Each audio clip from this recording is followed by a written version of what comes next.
Welcome to the Ordinary Marathoner podcast.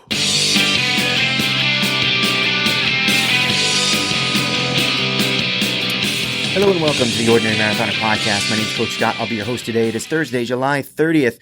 Hope you guys are having a good day so far. Hope you're having a good week. I say having a good day so far. It's about 3 o'clock in the afternoon, so a little bit late start for us, but I do want to get this thing out. Thursday's been a good day for us, a consistent day where I've gotten out the podcast, so hopefully I can get this one out and produce for you guys today.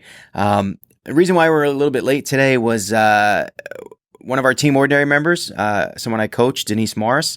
She was in town. She's actually from Texas, but she's a truck driver. So she actually was doing a route that came up to Massachusetts, and she was in town. She gave me a call, and it was Hill Day today, luckily for her.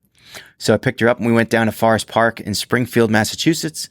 They have lots of hills, and we ran them all. I think we pretty much got them all too, Denise. She's a trooper. She went after it. She did a really good job today, and I got to tell you, I felt really good out there running. I got to tell you, we don't, part of the, not problem, but part of the dynamic, I guess, with Team Ordinary and the Facebook group at Ordinary Marathoners, that the discussion group and all of us getting together there, is that we're just geographically diverse, right? We're spread out all over the place, all over the country, different countries, north, south, overseas, whatever it may be. And so we rarely get a chance to kind of meet up and run together, or hang out together, or do any of that stuff. But I tell you, every time I've had the opportunity to do something like that, it's been great, and today was no exception. Denise, it was awesome meeting you and getting out and getting some good miles in, up and down those hills, as best as you could, as best as we could. It wasn't like it was easy for me. But we went to Forest Park. We did, I think, 5 hills. We got up to the staircase. Now, the staircase at Forest Park, I will run up to, when I do hills, I kind of run up to the staircase. And some days I decide to do it, some days I decide not to. But I think because Denise was here, and you can't kind of just look at the staircase and not go up it. You gotta ascend those stairs. It's there. That's why they're there, for you to run up them. The problem was today it was a little bit rainy overnight, and it was, and the stairs are already, they're railroad ties, so they're wood. They're pitched forward to begin with. They're covered in gravel, like loose gravel. And it was a recipe for disaster. We had already run a bunch of hills, recipe for disaster. And they're not, the stair width is not like a uniform width. Some are wide, some are shallow, some are, so it's dangerous to run up them. We wound up walking up them, but conquered them nonetheless. And I still feel pretty proud for doing that. But it was awesome to meet Denise, awesome to get out there. And that was my first productive workout of the week, unfortunately. We did our Thursday night ride, and then Friday came around. We had our Friday happy hour with Jill Becker. That was awesome. We'll talk about that in a little bit. And then Saturday came around. I woke up Saturday morning, and my toe was killing me. I don't know. I get this. I get gout pain. Some of you guys know what that is. Some of you don't. Basically, it's just like it's usually triggered by something. I don't even know what it is. Like the doctors will give you a list of things that could trigger it. Like shellfish triggers it, but I didn't eat any shellfish, so it wasn't that for me. Alcohol could trigger it. It could have been it for me. I don't know. Eating, not uncooked meat, but not raw meat either. And more like eating, undercooked meat could be something. Caffeine is something that I think has triggered it in the past. I never know exactly what it is that triggered it. But I woke up on Saturday morning, and the funny thing is, the last time I've had a flare up was a year ago. Almost to the day, because it was the day before the Lake Placid Ironman. And I remember getting out of the water and kind of hobbling around, and all day, all I did was take Advil and drink tons of water. I don't recommend that for anybody. By the way, I'm not a physician or a pharmacist or nothing, but I woke up, I couldn't have this thing happen to me on race day, because it's debilitating. I can't do anything on it. Excuse me. So last year I woke up on race day and it was gone. And I didn't really want to, look, I don't want to like try things that are unhealthy, right? You don't want to do that too often in life. If you have a reason, like you got a big race that you've been training for over a year for, yeah, maybe take a little chance. Who knows? Maybe it's worth it to you. For me, it was that day. But for now, it wasn't really, it's not really worth it for me to do that same regimen. So yeah, I'm eating cleaner. I'm drinking a lot of water. And taking some Advil for the pain. But for a couple days there, it didn't really go away. It actually moved from my big toe up my foot into like my arch. It was really bad. I could hardly get my foot in my shoe. So I stopped. I didn't do anything. I couldn't even do the bike. It's like I couldn't even get my foot in the shoe to do the bike. But I started feeling better on Wednesday. It was feeling a little bit better. I didn't want to risk going out. I was thinking about going out and doing a run. I was thinking about actually doing a long walk, and I started walking on it. And what I noticed was, in order to avoid the pain, like instead of walking level, I kind of tilt my foot and I walk on the outside of my foot. All right, which is fine for pain management. If I'm just walking around, that's one thing. But to go out and try to do a long walk or even a run, I think it was a recipe for disaster. It would have been, when you know that you're running differently, so your gait is different, your body gets used to a certain way. All we do as runners is we run forward, and your body gets used to that pressure and that, landing and pushing off. Your body gets used to that. Your muscles develop around that movement. So whenever you kind of throw it off even a little bit, now you're activating muscles that you don't normally activate, right? You're using muscles different ways. You're trying to overcompensate, right? I think that's the big word that they use. They overcompensation. And when you start doing that, it's a recipe for injury. It is a recipe for disaster. Now, some people will tough it out. And look, it's depending on the situation. I mean, look, if I had a race today and it was an A race, and I had, well, that would have been yesterday. If I had an A race on a day like that, I might have went out and did it. I might have went out and toughed it out and see how it would have been. But a recipe for disaster, you got to take your own risks. And at this point in my career, I'm not really willing to do that. I don't think it's smart. You got to think sometimes, and you got to be smart about what you do and the risks that you take. For me, it was too much of a risk yesterday to go out for a run. So I decided I was just going to take another day off, really. Take another day off. And that's what I did. This morning, the swelling was down. The pain was down a little bit. It hurt a little bit, but I figured I'd go out and give it a shot anyway, since Denise only drove from Texas to be here. So I went out and gave it a shot, and I got to tell you, I started running and nothing was different. Everything was right. The pain kind of subsided. I didn't even really notice it. After about a quarter mile, it was gone. And I was running normal form. I could tell I was running normal form. I wasn't trying to overcompensate for anything. I guess I wouldn't know if it was subconscious, but it didn't feel like anything different. And I went out and I had a really good run. I did. I felt like I could have been out there on those hills all day. I felt like I could have done another loop of those things, which is, it's a lot. It's a lot. It's 4 miles, but those hills are they're real strong hills. It's not, we're not talking about little lumps here. We're talking about long and sometimes steep hills. They're challenging. But I felt great today. So I'm wondering, maybe taking a few days off there could have been a good thing. But speaking of injury and speaking of happy hour and speaking of all that stuff, our next happy hour is going to be next Friday, right? So that's first full week in August, 7:30 p.m. Eastern time. Mike Swinger, he's a physical therapist. He's going to be on. Mike wrote a book. He was actually a guest on the podcast, I want to say about 2 years ago. And he wrote a book called Runner's Fix. And I have a copy of the book. It's actually sitting right on my desk right here. It's sort of like my reference, my go-to whenever I have, potential, not an injury, but, something sore or something, whatever. I want to learn about foam rolling or I want to do anything. I consult that book and it's got a lot of good stuff in it. But we're going to have Mike on the happy hour. We're going to talk a lot about common running injuries. We're going to talk about injury prevention, stretching, foam rolling, all that good stuff. If you have specific questions for Mike about an injury or some kind of discomfort that you're having, or how to foam roll, what areas you need to foam roll, how you need to stretch, how long you should stretch, what stretches you should do before you run, static stretching, dynamic stretching, all that good stuff. We're going to talk about all that stuff with Mike next Friday night, 7:30 p.m. Eastern time on the happy hour. We're going to be posting links over at the Facebook discussion group. We'll also have the Ordinary Marathoner page. We'll be creating an event. We may require a password to get into this one. We're trying to think of ways to kind of expand the happy hour to get more people access to it, to have more people come in and join the call. And I think, for us, it's like we want to market it, but I don't want to just throw out a blank, invite to the world, because then any schmo can come up and crash the party. I'm really worried about that. But we do the video, so I don't really want that to happen on video or anything like that. Any clown to come on and spoil the fun for the rest of us. So we're going to try to think of a new way to do it. We might have like a registration. It's still going to be free, but we might have a registration, or we might have a password protected or something like that. And obviously we give you guys the password. But we'll see how that goes. It's going to be a really good, I have a lot of questions for Mike with the toe. I'm just wondering, I felt really strong today. I really did. And now that the rest of the day so far, I haven't taken any more Advil. The foot feels great.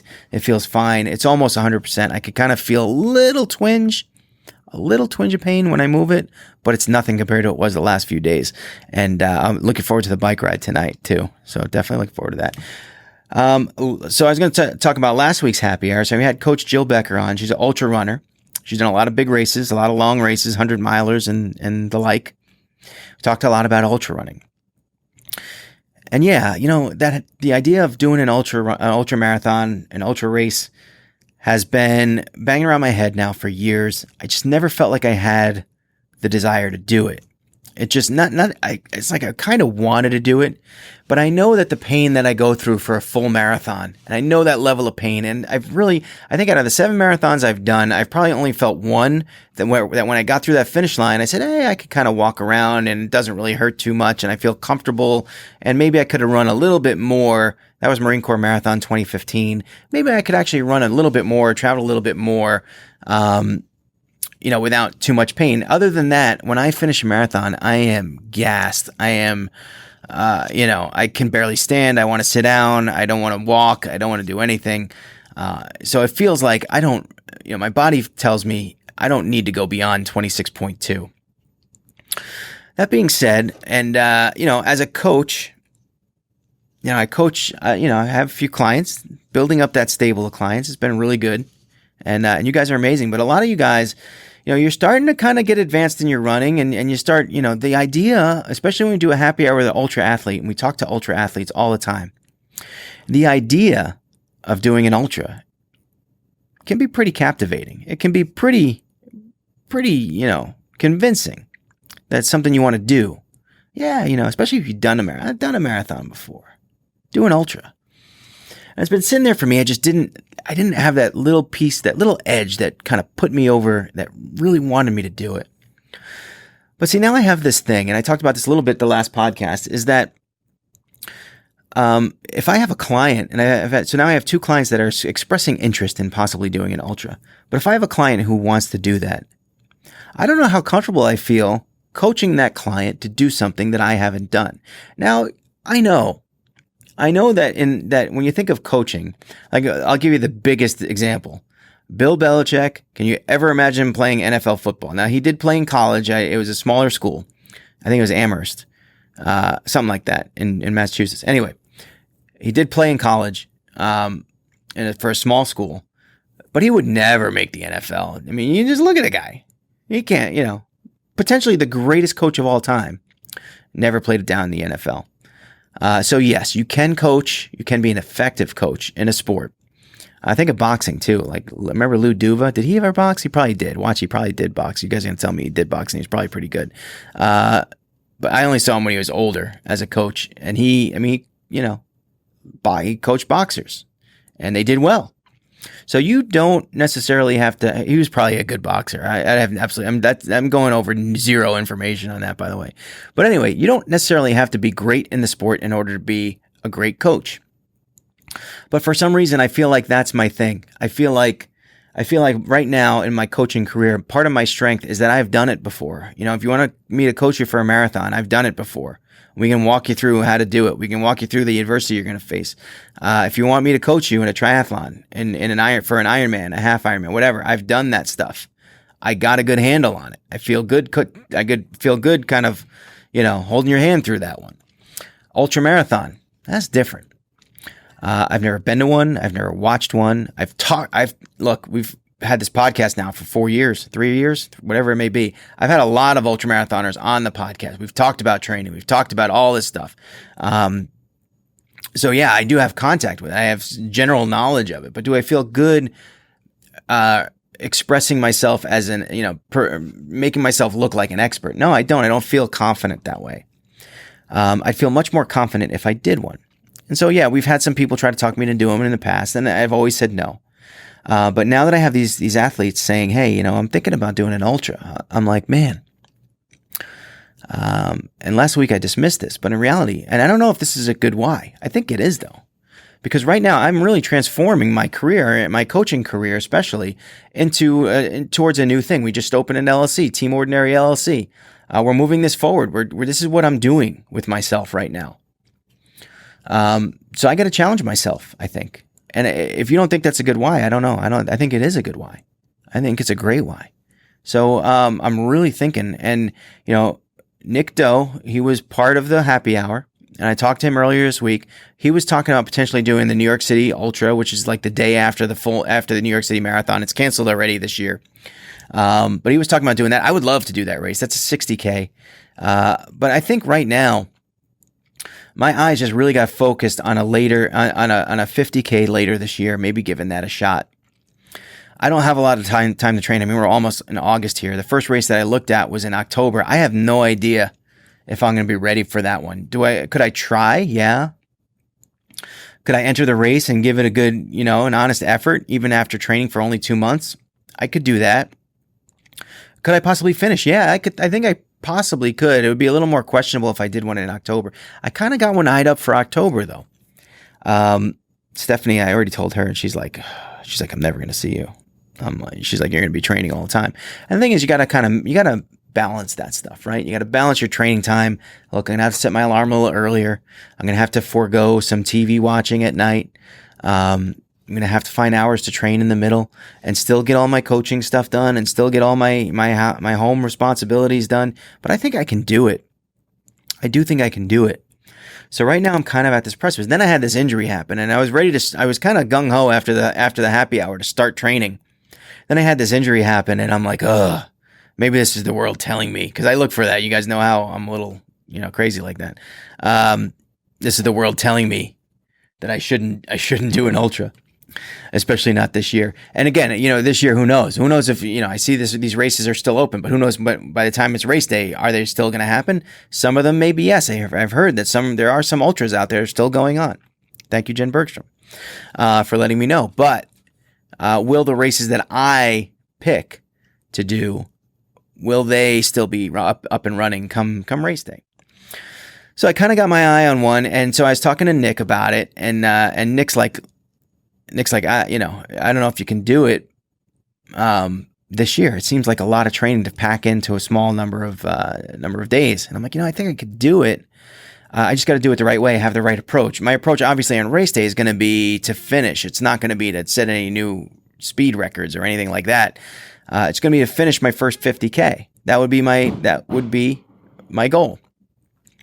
There's stuff going on upstairs. I don't know. Anyway, I don't even know if you guys heard that. Anyway, so yeah, that my goal would be to finish. So I'd have to have a good game plan to get through the day and just finish. And I think I can do it if I start training right way. So Nick's like, you gotta do some research. If you haven't done research by the end of the week and you haven't registered by the end of the week, you don't want it bad enough. And I find that was like actually a really good thing to say. Sometimes you're talking to people, you know how they're going to take things, but that was a good thing to say for me. Because I started researching some races, and I did find one in October. I found one later in the year. The October one I got my eye on, but I got to tell you, I don't think I'm going to register for it. And it's for 2 reasons. Number one, it's still open for registration. I can kind of wait till closer to race day just to make sure that the race is going to happen. I don't know. I'm not confident that the race is going to happen with all the COVID stuff going on. Who knows? Especially, forget it. I'm just not confident. Number 2, I only got 2 months to train. Now, look, I can go after this training, and I can definitely, I can go after the training, and in the next month make a decision as to whether or not I'm going to do this race. Now, if the fact that I didn't register for it causes my training to lapse, well, so be it, right? So be it. And that's like kind of a mental thing where if I have a couple bad days, and then I say to myself, well, thank God I didn't register, right? You know what I'm talking about. That excuse. Thank God I didn't register. So we'll see. The thing is, on a scale of 1 to 10, my desire to do an ultra probably before was around a 6. And right now it's probably about 8.5. I'm probably at about 8.5, maybe 9. We'll see. We'll see how it goes. But the idea right now obviously I'm feeling good with the injury, getting over the injury, plugging away and just get to work. Get to work, run a lot, get a lot of distance in. And distance for me right now is going to be a lot of walking and running and intervals to get that in. That's just the way that's got to be the approach. And I tell you, probably 2 years ago, I wouldn't have been disciplined enough to have that approach because I'm run. Even when I do my intervals, I run my intervals hard, and then my rest period, I would go into recovery run. Never walk. Run. Just a pig-headed, running maniac, running fool, we'll say, running fool. But now, having done the Ironman and having kind of embraced that interval approach, that Galloway method, with the run, walk, and learning that my pace does not suffer all that much by approaching races this way. I tend to run a little bit faster than I would in my running intervals, and I walk pretty quickly as well. And it saves energy, and when I get towards those latter miles, I have that energy. I still have some left in the tank, which is much better than to be dead to rights at mile 17. You know what I'm talking about if you've done them before. So I think with the right approach, with the right training over the next couple months, I can potentially give this thing a go. I am not ready to register. The race I chose is a little early, and I'm not ready to register, and I'm still concerned about the COVID thing, meaning that the race is going to happen. I just want to make sure that the race is going to happen before I register for it.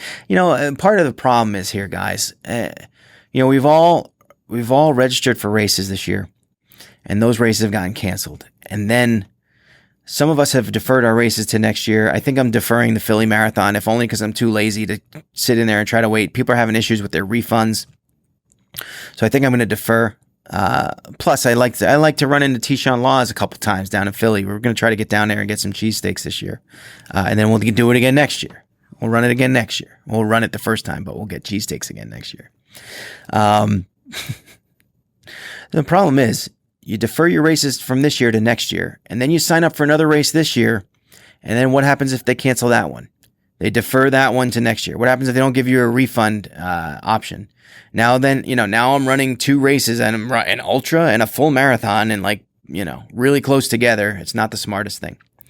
So you kind of got to think about that. You kind of got to be, I think, a little bit conservative with your approach in terms of what races that you sign up for and register for. Otherwise, look, if you're made of money, you want to go out and just register for every race, by all means, and then just not show up for them. You can go do that.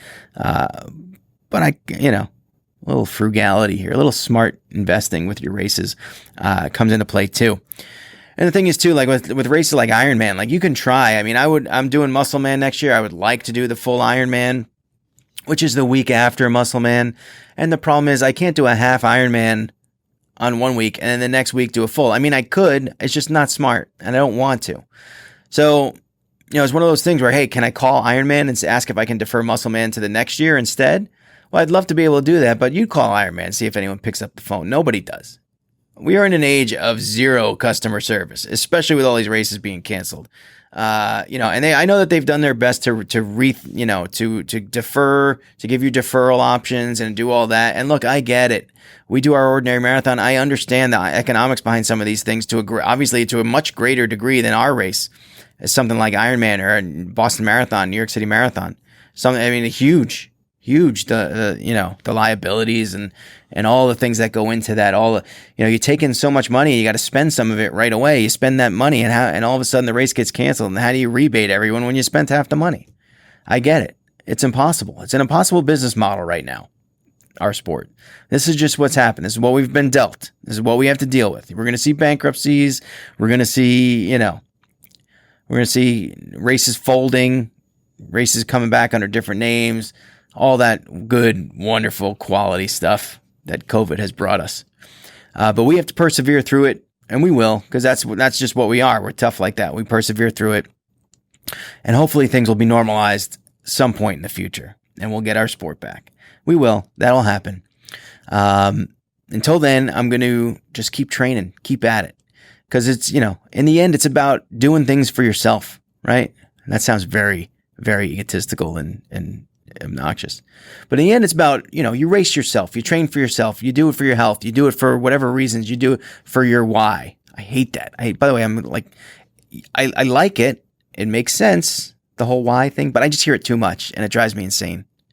It drives me insane when what's your why? I don't know. Just leave me alone.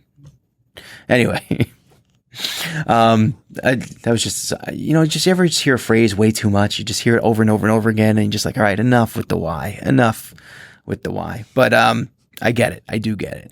Anyway, but look, I go out, I race. I don't race the people that are next to me. I always race against to be the best me. Right.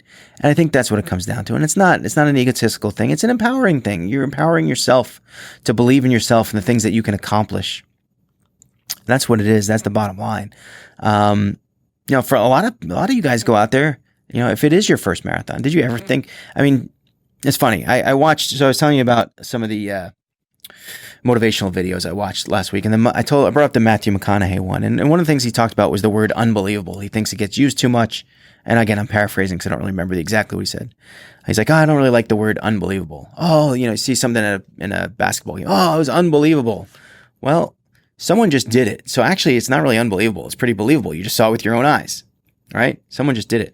Well, I got to tell you, and the reason I take a little umbrage, like that word, umbrage with that categorization of the word unbelievable, is because when I was 30 years old, the thought of me ever doing a full marathon, forget about Ironman, the thought of me ever doing, and it was beyond belief for me, the thought of me ever doing a marathon. It was beyond belief. I was, at one point I was 280 pounds. I'd never really been a runner in my life, never liked running. I always considered it the punishment for my sport. It was beyond belief that I could complete a full marathon. And then I did it. And in other words, it was unbelievable.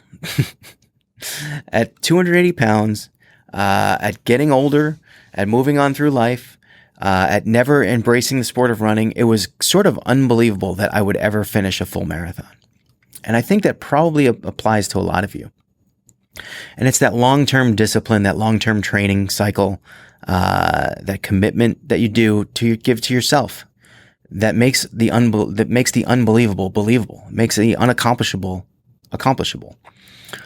And keep going after it, guys. Otherwise, that McConaughey speech was really good. University of Houston commencement. Check it out. Until then, thanks, Denise, for coming up this week and running some hills with me this morning. I really enjoyed it. And remember, every day is an ordinary day unless you make it extraordinary. So get after it, guys.